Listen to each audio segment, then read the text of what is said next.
Je vais écouter ton sujet, je vais voir. Alors mon sujet, c'est le vieillissement.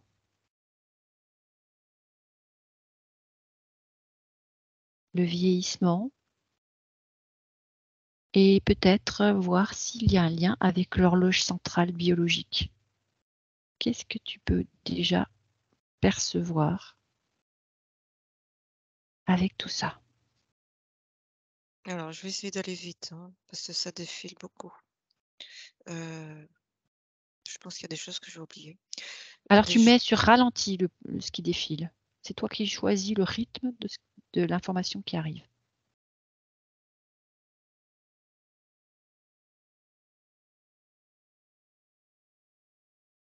alors tout à l'heure, ça m'a montré un gros arbre, très, très, très gros, géant, mais surtout large en épaisseur et dedans, ça me montrait en transparence une femme. Une femme comme une sirène et qui se mouvait dedans, comme ça, à l'intérieur de l'arbre, comme ça. Je me demandais ce qu'elle voulait me dire, et puis ensuite j'ai vu ça m'a amené sur un chemin, enfin ça me montre c'est quelque chose qui bouge, qui c'est dans la campagne. Ça m'a montré un chemin, toujours avec des arbres et ça m'a montré un comment je vais appeler ça? Un nuage? C c'est comme un rond.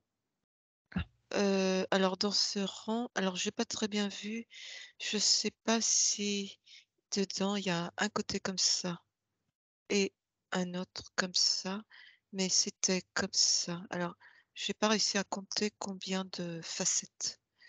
C'est un rond, alors je dirais pas octogonal, mais en rond, pas en carré, une sphère?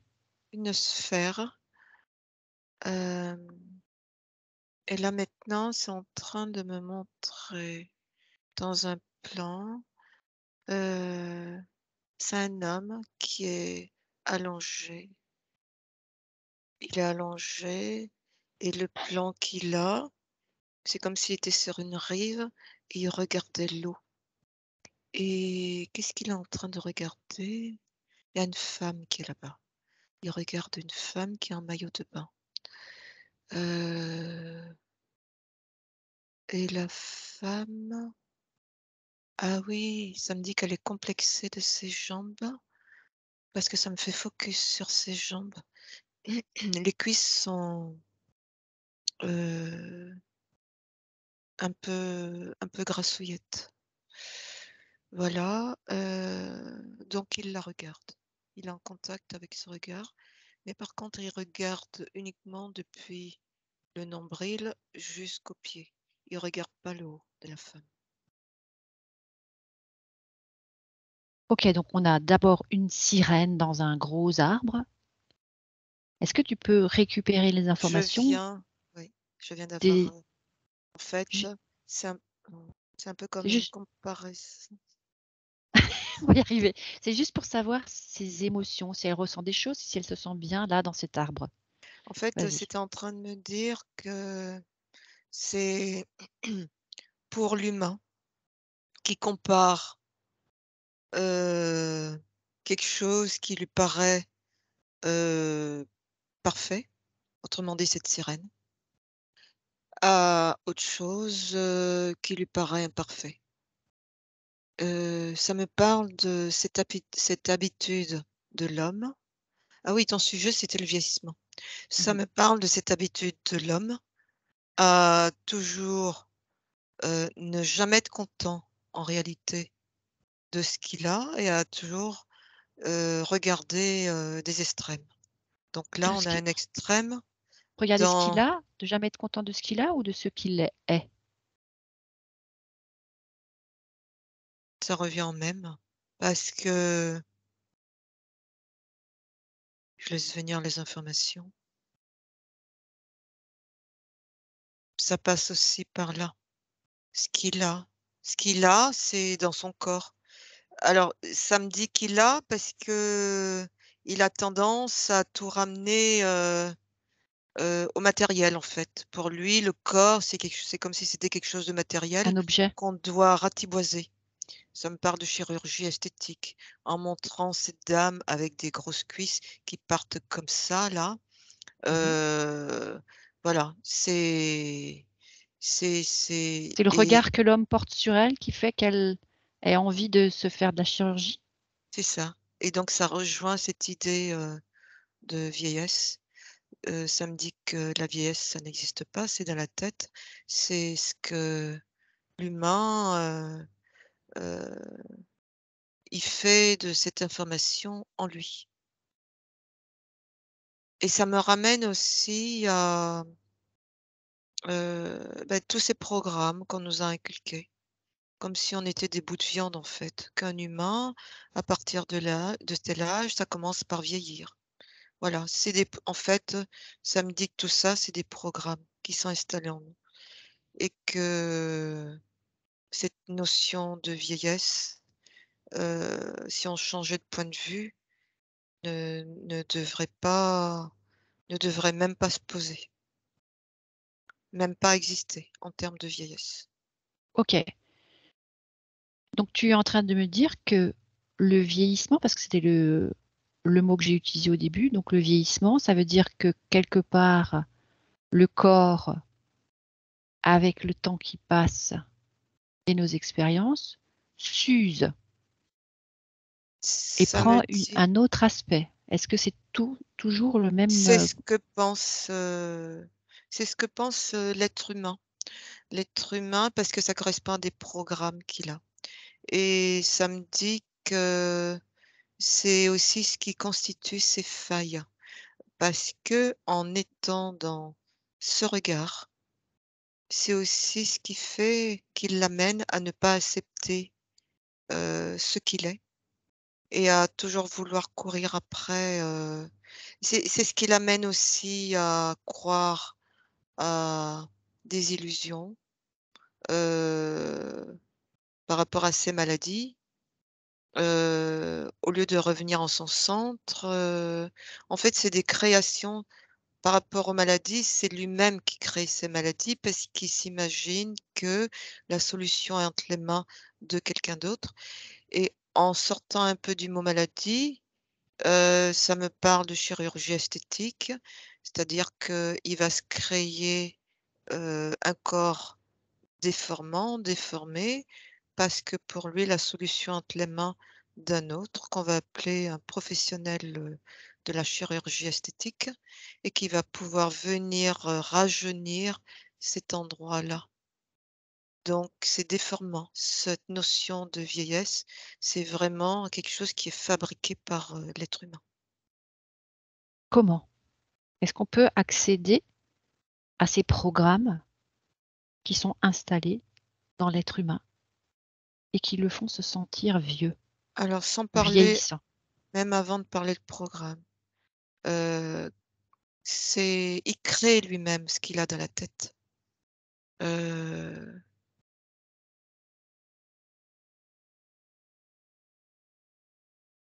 il est créateur. Il est créateur de tout ce qui se passe en lui.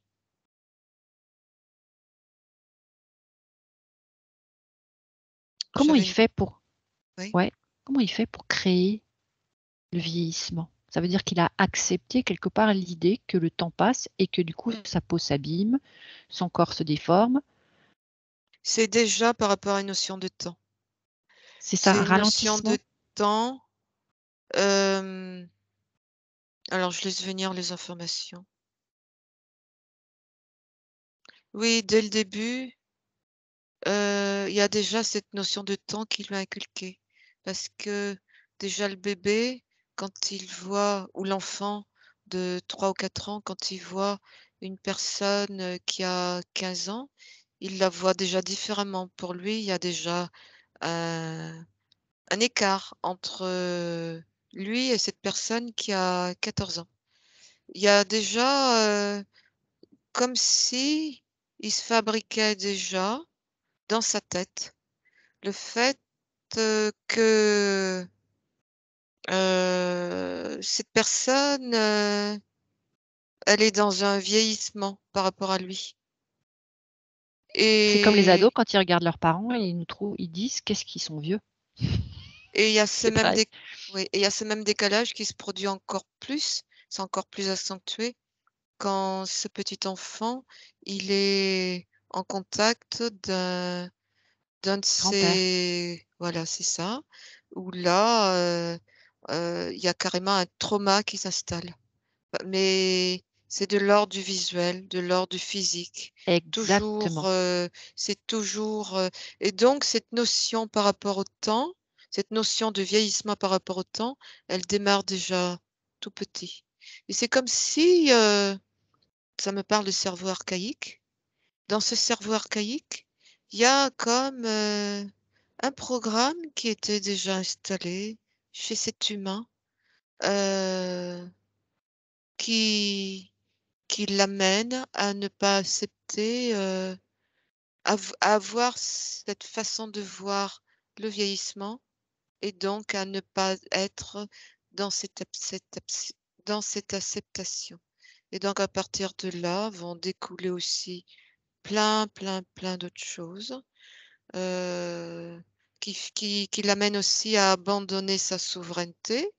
Dans le sens où, puisqu'il a envie de rajeunir, bah, il est dans cette course de rajeunissement, et s'il est dans cette course de rajeunissement, ça va être, la peau, et puis après ça va être aussi mes organes, faire rajeunir mes organes, et donc cette course du rajeunissement nous amène aussi, heu, à cette faille qui est en nous, qui nous fait dans lequel s'en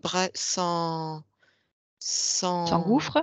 s'engouffre, heu, tout ce qui tourne autour de nous là, qui nous propose, de le rajeunir nos organes.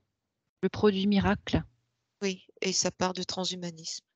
Les personnes qui adhèrent à ça, c'est parce que aussi quelque part, elles n'ont pas réglé quelque chose qui est de cet ordre en eux, parce que pour elles, elle court aussi à toutes ces technologies qui soi-disant, va leur faire gagner, quelque part, de la vie.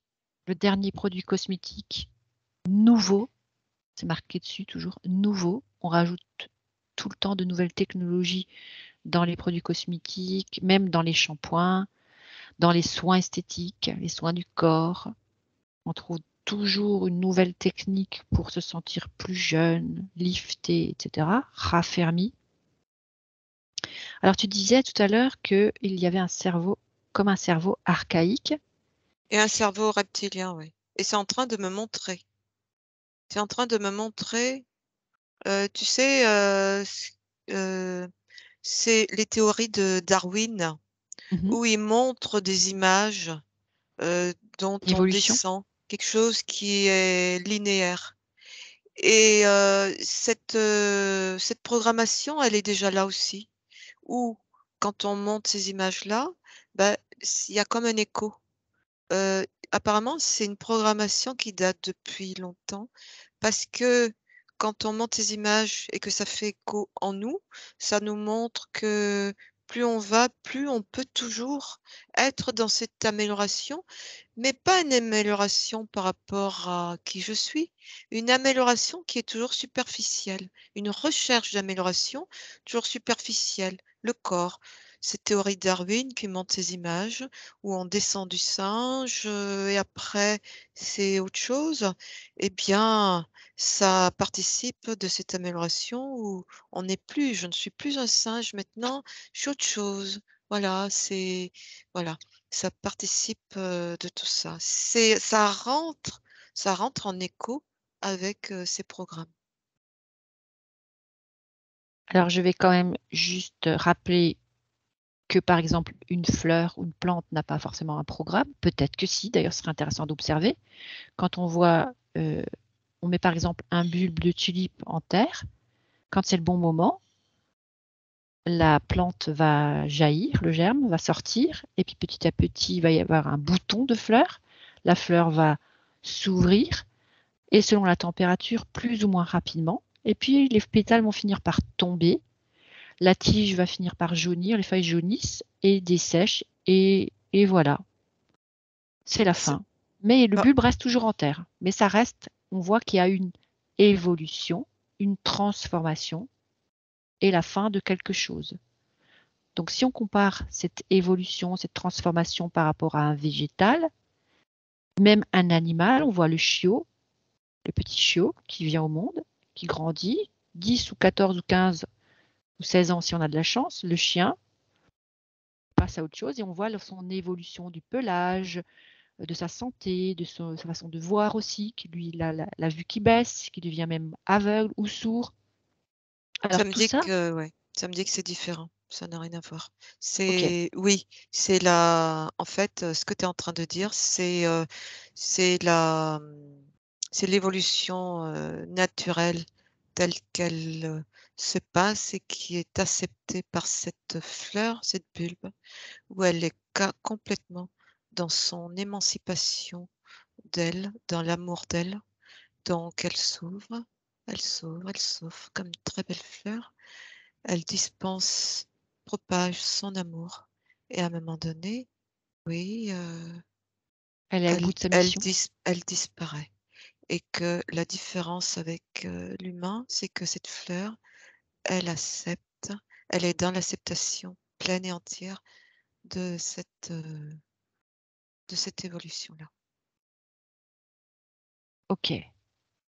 Donc l'être humain, ce qui différencie l'être humain d'une plante ou d'un animal, c'est qu'il n'est pas dans l'acceptation de Oui, cette ça me évolution.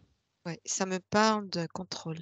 L'humain, contrairement à cette fleur, l'humain est toujours dans un besoin de vouloir contrôler, contrôler, contrôler ceci, contrôler cela, contrôler son évolution et c'est ce qui amène aussi, ça me fait le lien avec, les chirurgies esthétiques.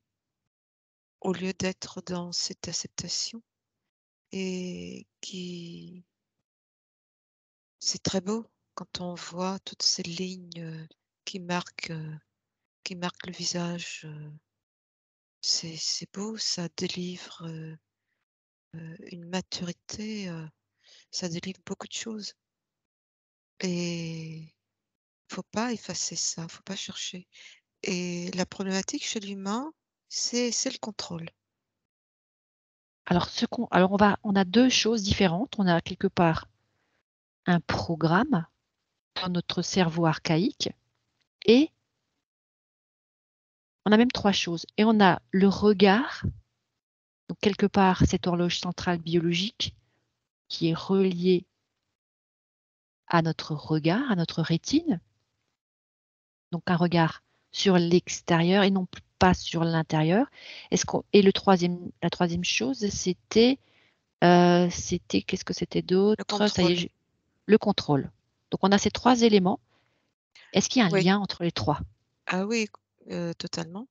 Parce qu'il y a une interaction, tout ça, puisqu'il y a un programme à l'origine qui va déclencher des peurs, des croyances et ces peurs et ces croyances vont amener à ce que, il y a un système de contrôle qui se mette en place. Mais, comme, l'œil, ça cette biologie, comment dire? Elle va aussi correspondre à ce que crée ou met en place dans sa tête la personne qui est, dans ce que j'ai décrit là. Donc ça va l'amener aussi à voir, comme là, l'image que j'ai décrite tout à l'heure, le singe, ensuite, c'est toute cette évolution qui va l'amener à se conforter alors que Mmh. alors que cette, rétine, si on change son point de vue, si on changeait son point de vue, elle nous apporterait d'autres informations. Donc en étant dans ce contrôle, il ferme aussi l'accès. D'un côté, il verrouille pour ne pas c'est un peu comme s'il dirigeait, en fait, il dirige, il est dans le contrôle, il dirige aussi ce que sa rétine doit lui apporter comme information. Voilà. Donc tu ne fais que porter ton regard sur certaines choses plutôt que d'autres. Donc je regarde de plus en plus à l'extérieur, tout ce qui me pousse à conforter dans le fait que je vieillisse et non plus que je mature. Et s'il change son point de vue, il va son regard va être différent, il va voir les choses de manière différente Alors et regarde qu'est-ce qui pourrait être fait, comment la rétine ou comment l'œil rétinien peut réussir à faire pour accéder à une autre dimension de lui-même.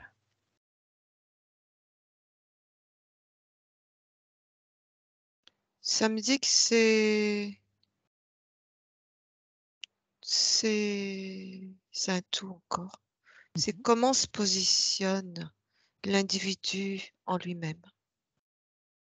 Qu'est-ce qu'il ouvre en lui qui vont lui permettre de déployer une harmonie, on revient toujours vivant, et qui vont lui permettre aussi d'être en harmonie intérieure avec tout ce vivant extérieur et que ça appartient à chacun.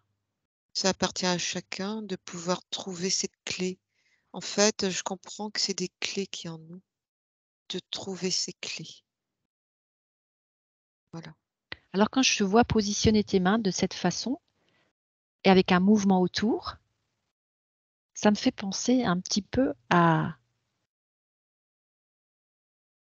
au mouvement qu'a notre chaîne d'ADN, nos ADN.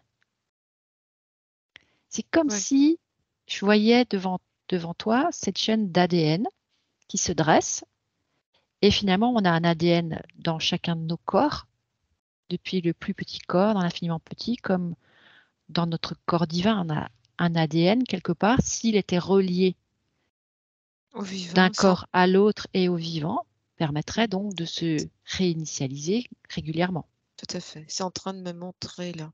Ça m'a montré, une chaîne d'ADN et ça m'a fait zoomer sur, quelque chose qui se passe, dans la cellule et ça me montre, heu,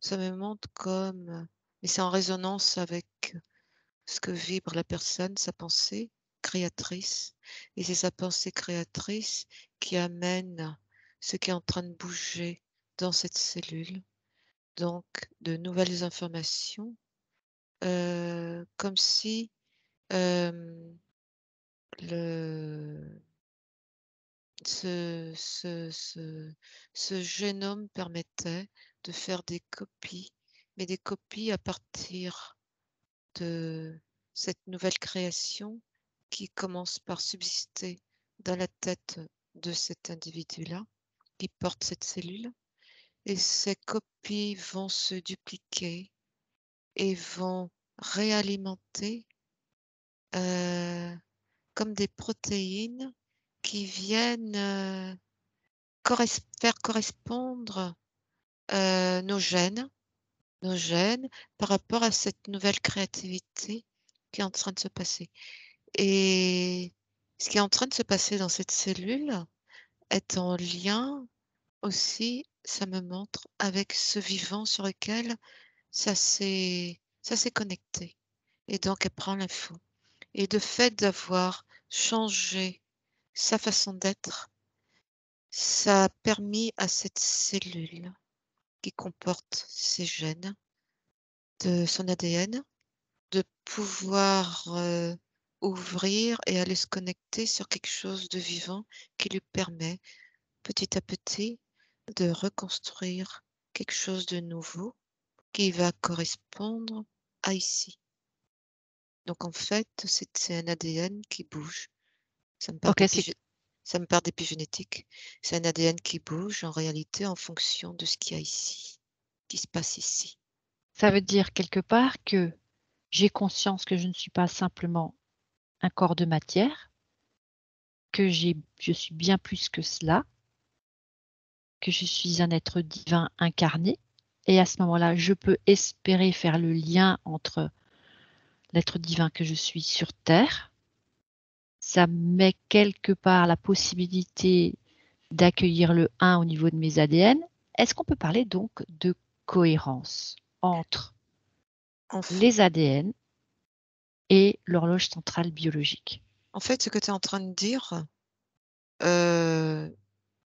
c'est celui qui va avoir cette conscience-là, c'est celui qui va déjà être, à un certain niveau de conscience. Celui qui commence par s'y mettre, il n'a pas encore cette conscience, mais il commence par avoir des nouvelles idées dans sa tête OK, est-ce qu'il crée des ponts? qui vont pouvoir, ces nouvelles idées lui permettent de pouvoir,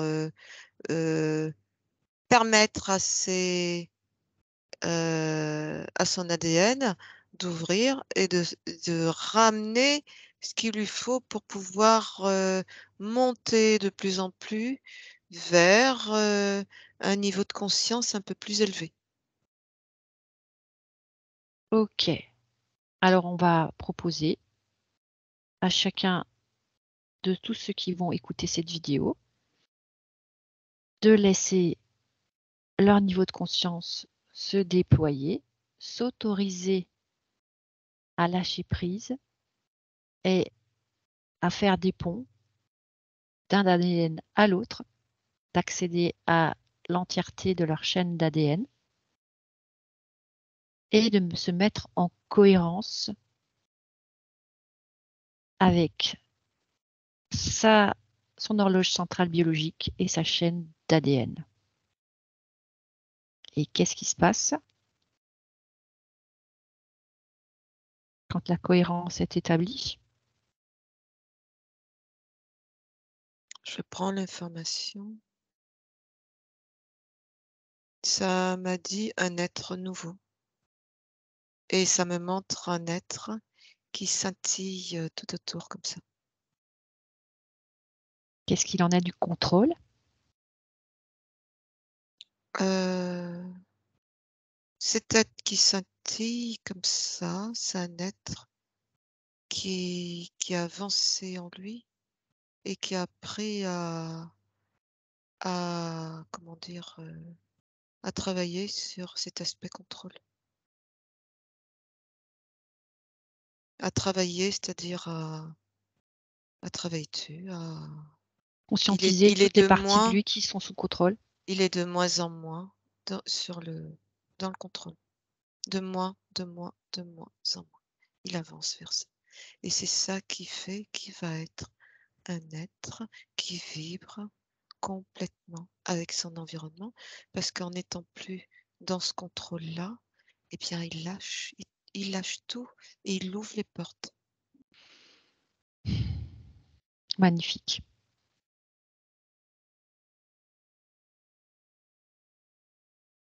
J'ai presque envie d'en terminer là parce que tellement c'est beau. Mais je voudrais juste revenir avec cette image que tu as eue au début. Il me semble qu'il y a quand même encore une symbolique que tu avais évoquée en ce qui concerne cette sphère qui contenait comme 2 triangles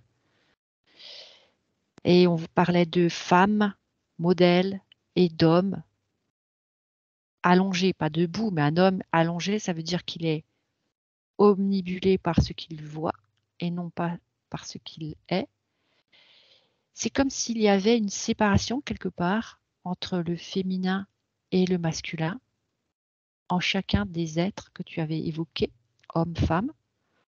Alors et peut-être qu'il y a aussi cette importance, ce paramètre à inclure aussi dans le regard que l'on porte sur soi,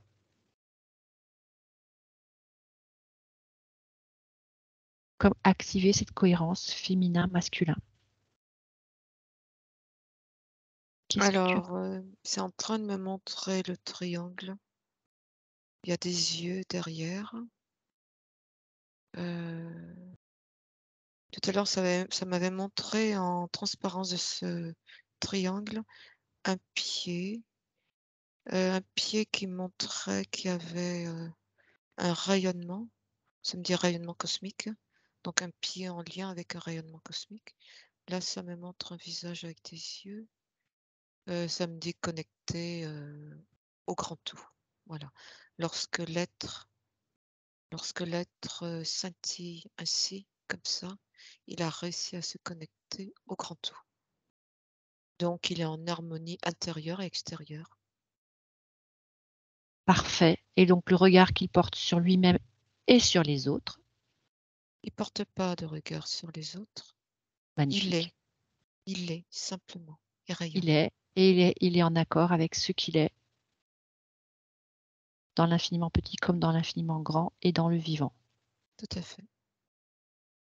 Ainsi soit-il. Merci Elisabeth. Merci.